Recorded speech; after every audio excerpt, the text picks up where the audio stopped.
Hello viewers, నమస్తే. ఈరోజు మనం ఇక్కడ చూస్తున్నారు కదా, samosa pouch or coin pouches అనమాట. ఇది మనం ఒక సిస్టర్ వాళ్ళ చెల్లిని పెళ్లి కూతుర్ని చేసేటప్పుడు రిటర్న్ గిఫ్ట్గా ఇవ్వడానికి ఏదైనా స్మాల్ గిఫ్ట్ కావాలి అంటే దానికి సజెస్ట్ చేసామన్నమాట. కాయిన్ పౌచ్, లేదంటే మనకి సమోసా షేప్లో ఉంటుంది కాబట్టి సమోసా పౌచ్ అంటాము.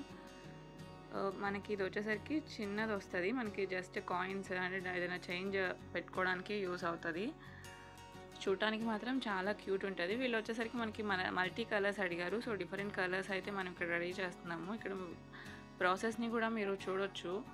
ఇక్కడ మనకి మెయిన్ పీస్ మన తీసుకున్నది ఏంటంటే 5 ఇంచెస్ విడ్త్, 10 ఇంచెస్ లెంత్ తీసుకున్నాము. అంటే 5 ఇంచులు వెడల్పు, 10 ఇంచులు పొడవు. మనకి 5 ఇంచుల వైపు జిప్ జాయిన్ చేస్తాము. జిప్ జాయిన్ చేయడం కోసం జిప్ ఏంటంటే 6 ఇంచులు తీసుకుంటాం. మనకి ఉన్న జిప్ కన్నా ఒక 1 ఇంచ్ ఎక్స్ట్రా తీసుకుంటాం. ఎందుకంటే మనకి ఏదైనా రన్నర్ ఎక్కించేటప్పుడు ఇబ్బంది పెట్టినా కానీ అది ఈజీగా ఎక్కడం కోసం.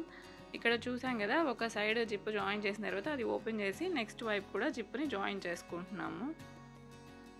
ఇక్కడ మనకి రెండో వైపు జాయిన్ చేసేటప్పుడు మాత్రం చూసుకోవాలి అది రివర్స్లో ఉందా, అంటే పై వైపుకి ఉందా, కింద వైపుకి ఉందా, మనం ఏమన్నా తిరిగేస్తున్నామా అని కరెక్ట్గా చూసుకోవాలి. లేదంటే మళ్ళీ అది ఓడదీయాల్సి వస్తుంది. ఇలా 2 సైడ్స్ జాయిన్ చేసిన తర్వాత మనం రన్నర్ ఎక్కించుకుంటున్నాం అనమాట. ముందు వేసింది మనం జిప్పు, ఇప్పుడు ఎక్కిస్తుంది రన్నర్ అంటారు. బేసిక్గా రెండింటిని కలిపి జిప్ అంటాం, కానీ పర్టికులర్గా దీనిలో మాత్రం దీన్ని రన్నర్ అంటాం అనమాట.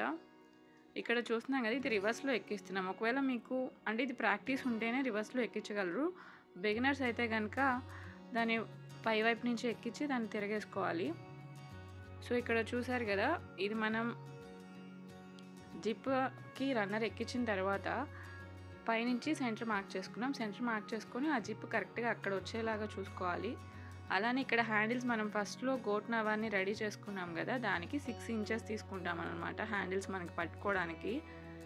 అది ఇందాక మనం టక్ లాగా పెట్టుకున్నాం కదా, అక్కడ సెంటర్కి కరెక్ట్గా పెట్టుకొని ఆ జిప్పు అది మొత్తం లోపల వైపుకి పెట్టాలి. ఎందుకంటే మనం తర్వాత ఆ పర్స్ని రివర్స్ చేసినప్పుడు మనకి పై వైపుకి వస్తుంది హ్యాండిల్. సో కరెక్ట్గా కుట్టుకొని అది ఎక్స్ట్రా ఉన్నది కట్ చేసుకున్నాము. ఇప్పుడు మనం దానికి ఆపోజిట్ డైరెక్షన్, ఇందాక మడత పెట్టిన దానికి వ్యతిరేకంగా మడత పెట్టి ఇప్పుడు స్టిచ్ చేసుకోవాలన్నమాట.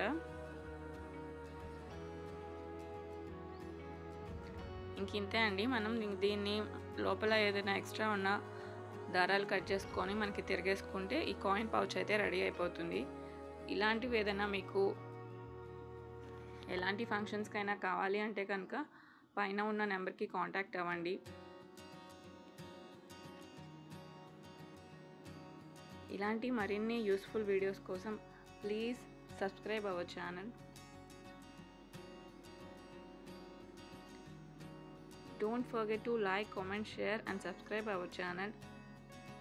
ఇది ఓన్లీ అంటే ఇక్కడ మేము జూట్తో రెడీ చేస్తున్నాము. మీరు ఓన్గా ట్రై చేయాలి అనుకుంటే కనుక మీ ఇంట్లో ఉన్న ఏదైనా క్లాత్ పెట్టి ట్రై చేయవచ్చు. చాలా అంటే చాలా క్యూట్గా వస్తాయి. ఫినిషింగ్ చాలా బాగుంటుంది. ఇక్కడ చూస్తున్నారు కదా, మనం తిరిగేసుకొని అక్కడ ఏంటంటే టిప్స్ కార్నర్స్లో మాత్రం నీట్గా ఫోల్డ్ చేసుకుంటే చాలా మంచి షేప్ వస్తుంది. సో ఫైనల్గా మన సమోసా పౌచ్ రెడీ అయిపోయింది.